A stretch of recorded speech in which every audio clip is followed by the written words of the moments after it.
Welcome back to the 4th installment of Equestria Girl. Wait, what's Equestria? Now with less monotone speaking. Chapter 4, Monday, Part 4, Stage Fright. It was all still weird, but at least it kinda made sense now. Twilight felt safe enough to leave the library without fear of being attacked by those two again, or any of those other 5 that were stuck in her locker door. What were their names? Fluttershy, Japalak, Rainbow Dash, Jesse Pinkman, Rarity, Sunset, and, Brad? Okay, she knew that last one was wrong and had a suspicion the others may be wrong too, but that's what she was calling him. She'd never been good with names. It was almost ironic, seeing she could memorize numbers like that. Not to mention she had memorized her new friend Silverspoon's number. She liked this girl and planned on keeping in touch with her even after she left the school. Well, maybe. Probably not. She was still going through with what she planned, and who could blame her? Who in their right mind would want to deal with having an interdimensional angelic doppelbanger? Despite her earlier thoughts of being able to take Silverspoon in a fight, she felt comfortable around her, and when she left the library, Twilight followed. It was late in the day by this point. Really the only thing left was the school assembly. Principal would speak, introduce some of the heads of staff, and most everyone would leave. Twilight wasn't part of that group though. Afterwards, she'd speak with the principal about leaving the school, and hopefully it was alright if she didn't attend for the next few days until she was enrolled elsewhere. As the two left, making their way to the gym/assembly hall, Twilight could feel their eyes on her once more. Unbeknownst to her or Silverspoon, word of Twilight's return had spread quickly, mostly thanks to Silverspoon's friend Diamond Tiara. Despite that, they made it to the gym with Twilight only mildly starting to hyperventilate. A few people were already there, but most of them didn't notice her as she found a spot off in the corner, out of the way. More people slowly started filling the hall, and among them were the 4 girls stuck in her locker door, all but the one she'd met earlier. Luckily, they didn't notice her either, and the room was pretty full by this point. She couldn't even see the girls shortly after they'd entered. Syl eventually left Twilight to go find her friend, who she knew would love to meet Twilight. Diamond Tiara always wanted to climb the social ladder, and being friends with Princess Twilight would be a massive boon to that. Twilight, now standing alone, despite being in a room filled with nearly the entire school of just under 1,000 people in it, she actually felt comfortable for the first time today. No one was paying attention to her as they just waited for this thing to start. The flow of students into the hall slowed as they started to take their seats on the floor, roughly sorted into groups of friends and random people just meeting for the first time now. Twilight even caught a glimpse of Sunset for a moment, but that didn't bother her. It wasn't actually bad. Sure, she'd been shit scared today by numerous things, but that would pass sooner or later. And if Diamond Tiara was as big a gossip as Syl said she was, everyone would know she wasn't the other Twilight pretty fast. Everything was going to be fine. Twilight! Came the second loudest sound Twilight had ever heard. The loudest sound happened a split second later as the pink-haired girl who had screamed had created a sonic boom from moving across the room towards her at the speed that didn't seem physically possible. Oh my god, I heard you were back, but I didn't believe it. Can I come back to the other world with you this time? What's it like back there? What are you doing back here? Why haven't you come say hi to us yet? You want to come say hi to us? Why don't you come say hi to everyone? I bet they want to see you again. Come on! Before Twilight could say anything, before Twilight could even comprehend what had just happened, this girl, who she knew from the locker, grabbed both her hands and dragged her seemingly towards the other 3 she'd seen earlier. But that wasn't where they were heading. Before she knew it, Twilight was up on the stage, microphone in front of her face, a very forward and surprisingly strong girl standing right next to her. And the entire school now focused on her. She stood there frozen, wide-eyed, staring out at the crowd that was staring right back at her. She'd never seen so many people all at once. Sure, she'd been to a shopping centre and guessed the numbers there vastly outnumbered this, but so many, in so small a space, all staring at her. Her brain broke and she just stood there and tried to understand what had just happened to her and why this was happening to her. Hey everyone, Pinkie Pie said, grabbing the mic stand punk rocker style. I bet most of you know this already, but if you don't, get ready to meet Twilight Sparkle! She's the coolest, kindest, most neatest person to ever win the crown of Princess of the Fall Formal. Oh, and she has superpowers, and she can fly, and she shoots rainbows out of her eyes! How high are you? Some random heckler yelled out. I think this stage is about 2 feet high, Pinkie replied as the rest of her friends made their way onto the stage. Rainbow Dash was the first, other than Pinkie, to greet Twilight by slinging her arm over Twilight's shoulder. Applejack stood on the opposite side and put her hand on the girl's other shoulder. Fluttershy came up on the stage too, but tended to hide behind the others in the group. and Rarity just walked on the stage as if it was a runway. Style, grace, ego. Sunset was the last up on the stage, and unlike the rest, she wasn't thrilled by this. She'd been right in the middle of telling the gang Twilight was here, but it wasn't their Twilight that they knew. It was the OP Twilight of this world. As she approached, girls, she said as she saw the look of sheer terror on this Twilight's face. Applejack was the next to notice. Twilight? You doing alright? She asked, but got no response. Twilight was like a deer in the headlights, dead to the world. Applejack followed her eyeline out to where she was looking, the crowd.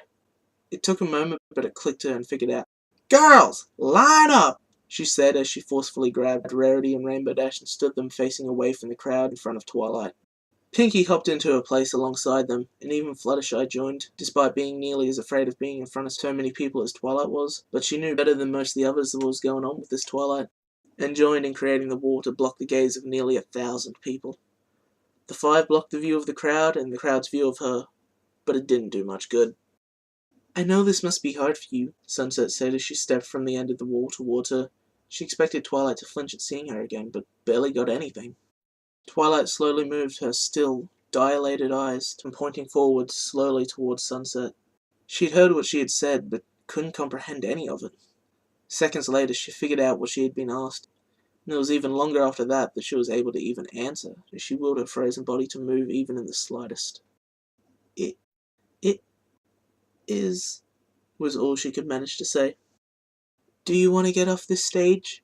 Sunset asked, already knowing the answer. The same process went through Twilight's head.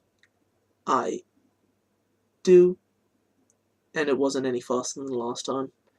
She hadn't even answered before Sunset went beside her and put an arm around her waist and threw Twilight's arm over her shoulder.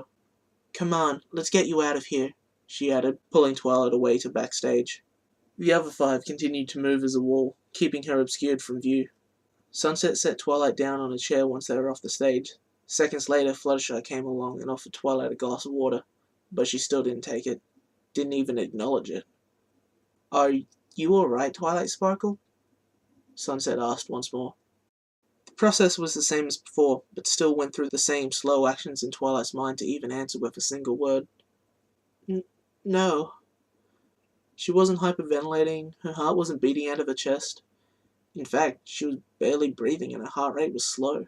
She was completely frozen as her body had almost shut down from sheer fright. She even felt physically cold from what had just happened to her. Is there anything we can do to make you feel better? Cognicity returned to her now as she was away from what was caused most of the problem. Just leave me alone, she said as she pulled both her feet up onto the chair, wrapped her arms around her legs, pulling them into her chest and lay her face into her knees.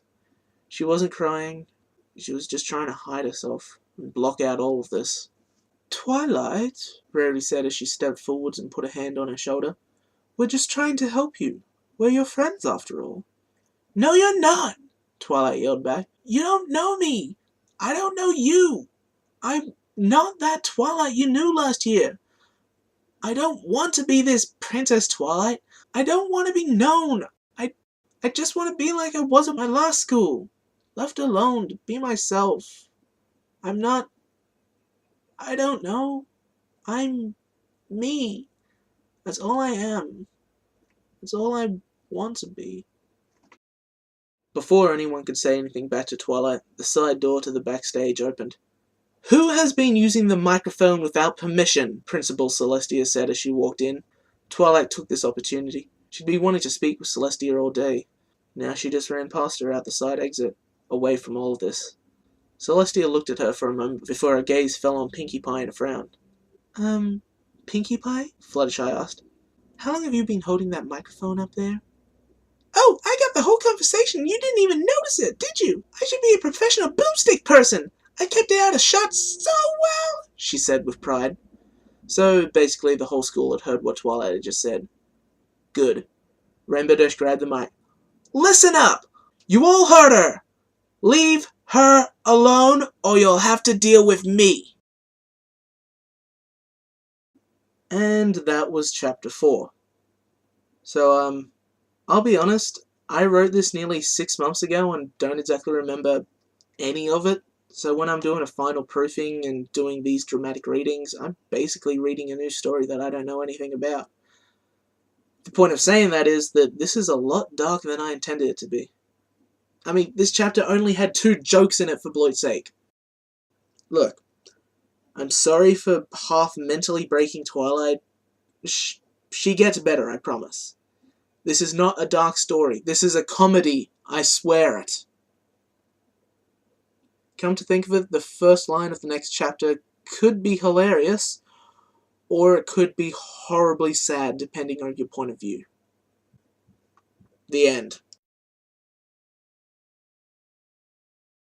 It was almost ironic, seeing she could memorize numbers like that. Oh! Oh god! I think I broke it. The loudest happened a split second later as the pink-haired girl who had screamed created a sonic rainbow. I just said sonic rainbow. That's...